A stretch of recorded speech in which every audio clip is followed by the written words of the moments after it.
like a bird on a tree. I'm just sitting here, I got time, it's clear to see.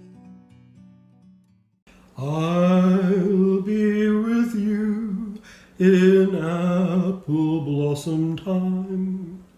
I'll be with you to change your name to mine. One day in May, I'll come and say, happy the bride that the sun shines on today. What a wonderful wedding there will be.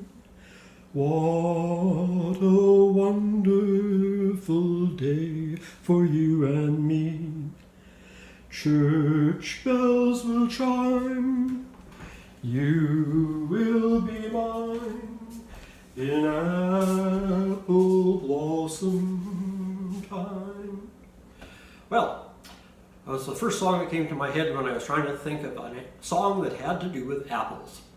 So it really has nothing to do with the recipe other than it has apples in it, but it's a pretty song, so I hope you enjoyed it. Before we get into our baking today, we have a mail call, and it is from The Life of Nina. So let's open that up as we try and kill the person sitting on the opposite side of the counter. Let's just have a look and see what Nina sent me. This is totally unexpected. So what do we have here? Oh, a kitchen magnet for Ohio. I'll just come a little closer here. But that's Nina's, where Nina lives is Ohio, so a nice, very nice kitchen magnet. Or a little plaque. I think it's a magnet, but maybe not. Isn't that nice? Ohio. Thank you, Nina. Let's see what else is in here.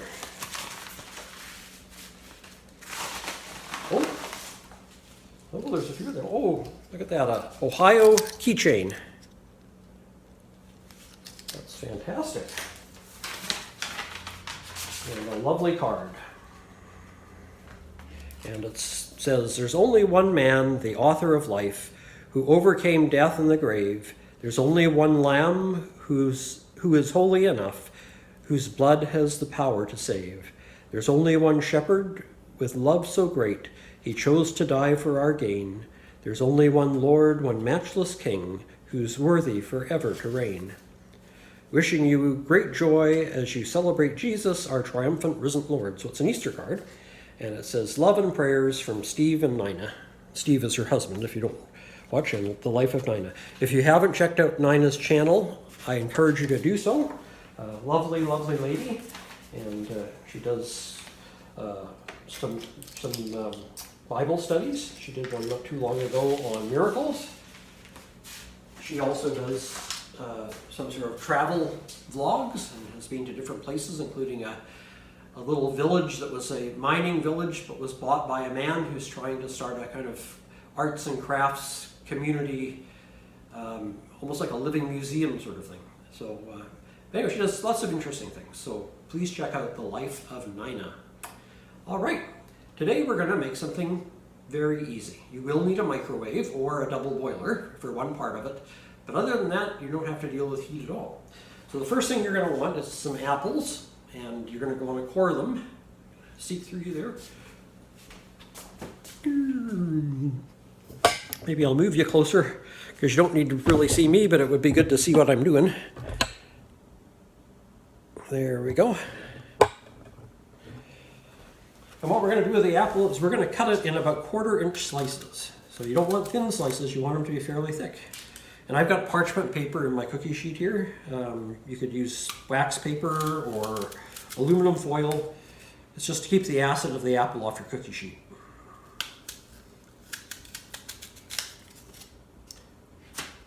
How many slices you get out of the apple will depend on how thick you make your slices and how big your apple is. We're not going to get a huge number here. I'm not going to make a huge number, but anyway, just slice them and lay them out on your cookie sheet. And the narrower one, some people don't do the small ones. I'm going to, just because I'm a very big fan of waste not, want not. So let's see if I can cut this one in half somewhat equally. Not doing too good a job there, am I? There we go.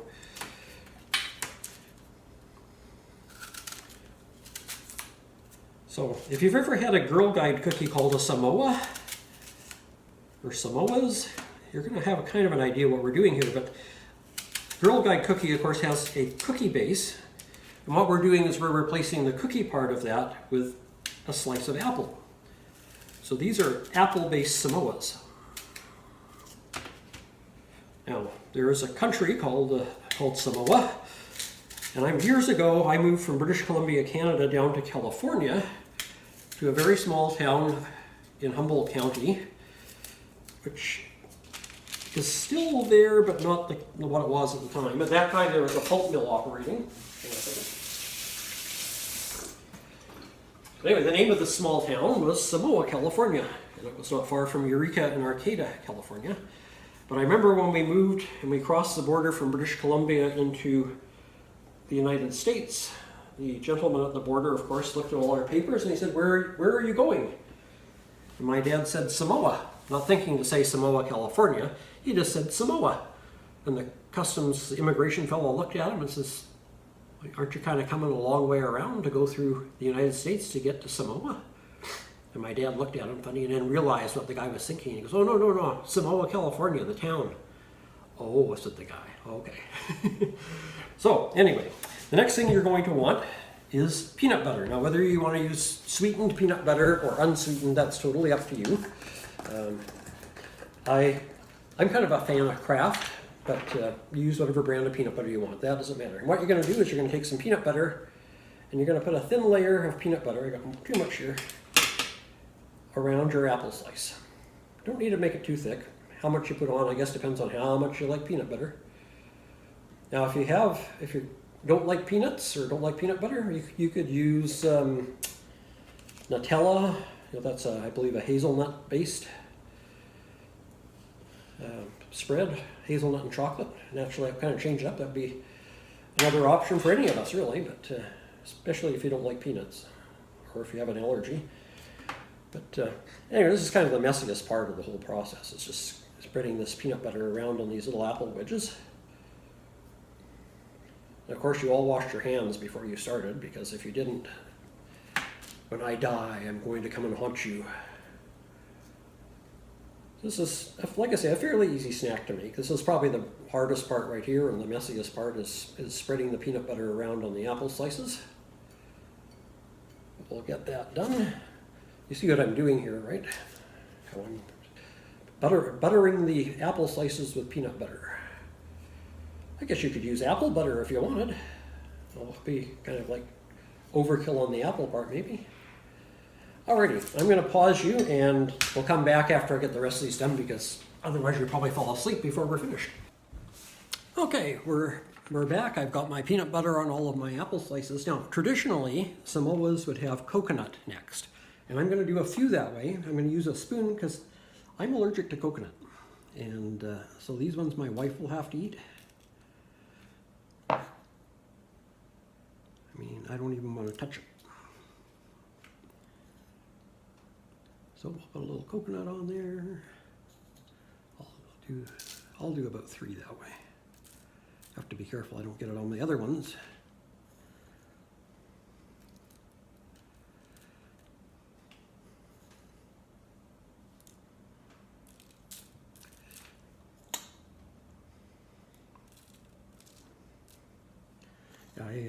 I'm allergic to it both internally and externally, so I have to be very careful. Matter of fact, if you look at most of the soaps that you use and your shampoos, they'll have coconut oil in them, or a coconut byproduct like cocamide, and I can't use any of those, so makes life a little hard in some ways, but we survive. So, because I'm not going to be able to eat those, I'm going to do some. I'm going to put my favorite nut on there. Pecans. We'll put a few pecans. You're saying, well, that's kind of an odd mixture, pecans and peanut butter. But, you know, some nuts go together all right. You ever had mixed nuts and pop just a handful of mixed ones in your mouth, or are you like me where you pick them out and eat them separately?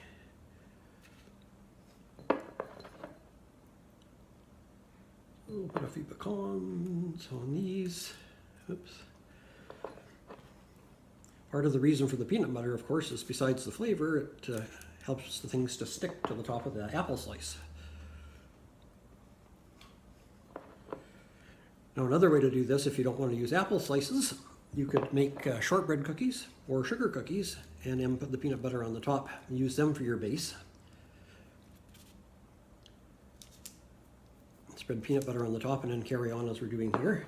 Now, the toasted coconut, I will put at the end of the video. I'll put a short little recipe on how to toast coconut if you don't know how.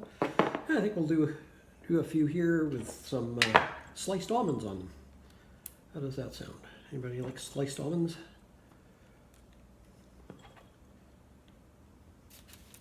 Over a little bit.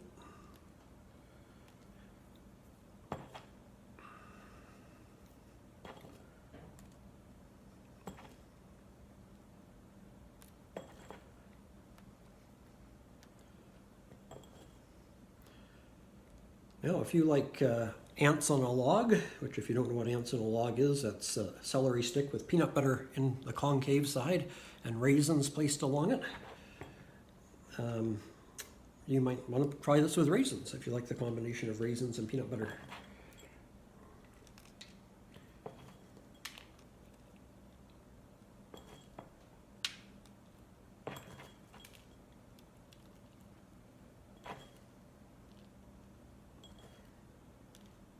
This is something you could make with your kids, I guess, or have ready for when your kids come home from school. It's not something you want sitting around for too awfully long, just because the apples will tend to brown. I guess you could dip them in a bowl with water and lemon juice or fruit fresh in it first, if you wanted to go that route. There we go. I'm going to do this row here with some more pecans. Walnuts would be another option. Like I say, if you're allergic to nuts altogether, you could try doing, maybe use honey instead of the peanut butter. You just want something sticky to help the coconut or the whatever else you're using on top to stick to the top of the apple. Well, I think I'm going to have not quite enough here. There we go. Well, maybe I'll have a combination one with a few almond slices on it too. All right.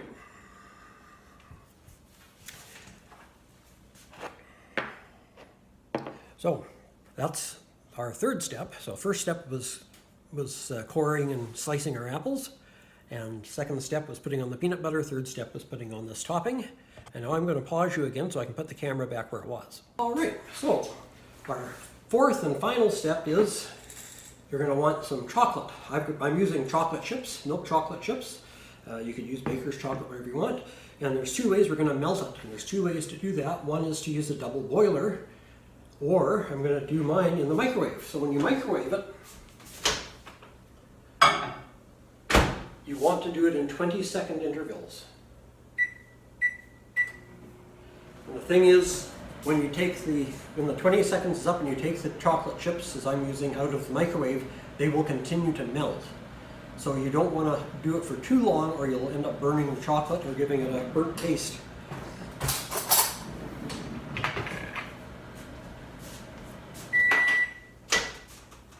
And you can see the 20 seconds has barely done anything, so we'll put it in for another 20.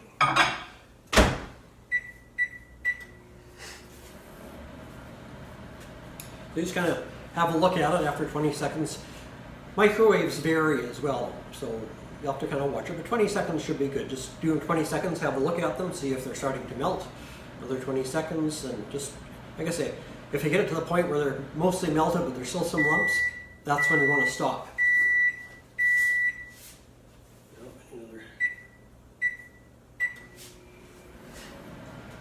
And the reason for that is, like I say, when you take it out, those lumps that are in there it'll continue to melt. You can give it a stir, but if you put it in for another 20 seconds after that, the likelihood is it's going to have a burnt taste to it.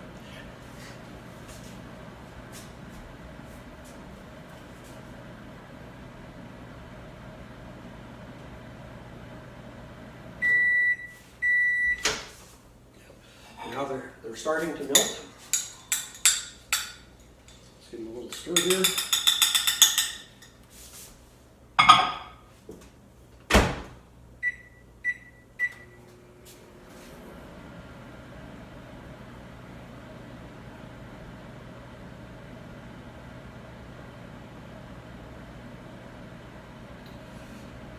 And most people like chocolate. I'm not a huge fan of it to the way some people are, but I like it once in a while. I was kind of an oddball as a kid because all my friends would want a chocolate bar. I usually have something different. Oh yeah, we're starting to get there now. So we're going to want it where it's going to be able to flow.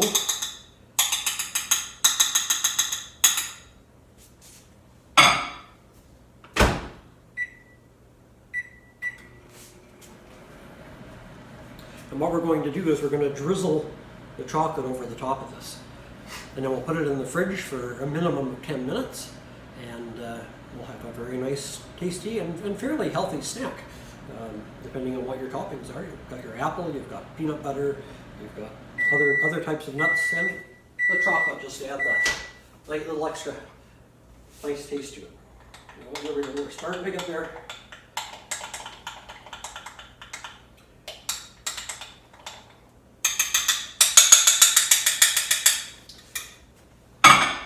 Oops. This should be the final 20 seconds.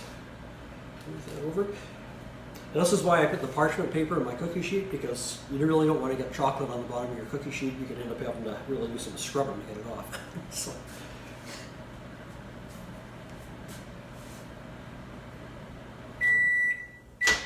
There we go. Great. So now we're going to give that a good mix. Now we'll just start drizzling that over top of our apples.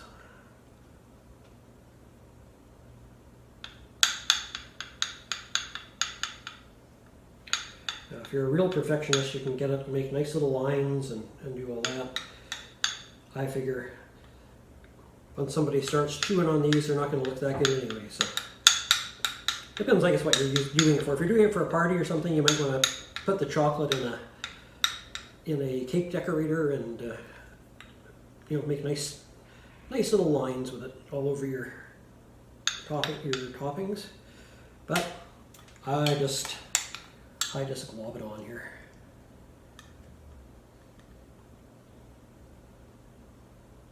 If you just like a little chocolate, just put a little chocolate on. If you like a lot of chocolate, put a lot of chocolate on.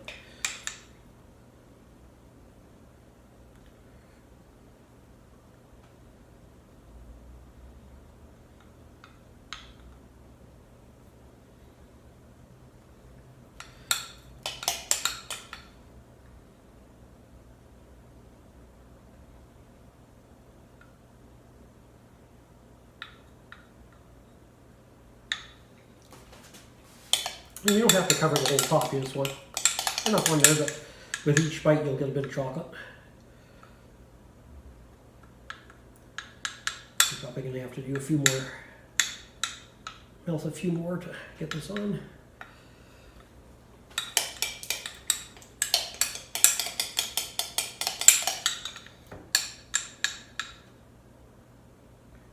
Now, if you're not a chocolate fan, you could use something else again, some caramel sauce or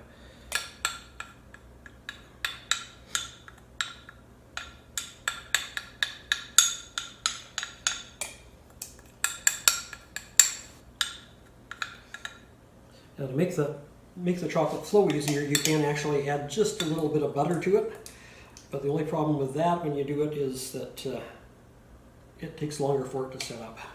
Or it may not set up at all, it may just stay kind of running. The other option, if you know where to get it, and I don't, would be to get some dipping chocolate like they use at the Dairy Queen to put over ice cream cones. Alrighty. Well, I'm going to have to heat up some more chocolate chips. You didn't see that. But I'm just going to pull you off here and bring you over to have a look. And there we go. I'm not going to make you watch as I do them all, but that gives you an idea. So there's your nice snacks. I'll put them in the fridge to set up after I've finished covering the rest, and we'll have a nice snack. I was going to say for when the kids get home from school, but if I wait for my kids to get home from school, it's going to be a long time because, yeah, my youngest is 20, what is she now, 28? Yeah, and my oldest is 40. both turning another year older this year in October. So yeah, they're out of school for a long time, and I have one granddaughter who's still in, well, no, two granddaughters still in school, but one's in university and one's in elementary school. So anyway, hope you've enjoyed today's recipe, and like I say, I will put instructions on melting the chips, chocolate chips, and on browning the coconut at the end of the video. So I hope you've enjoyed today's recipe on how to make apple sliced Samoas, and we'll see you on Friday for the shout-outs, Groner, and the continuing story of Frank and Abby, the Answers Man. Until then, take care, stay safe, and God bless.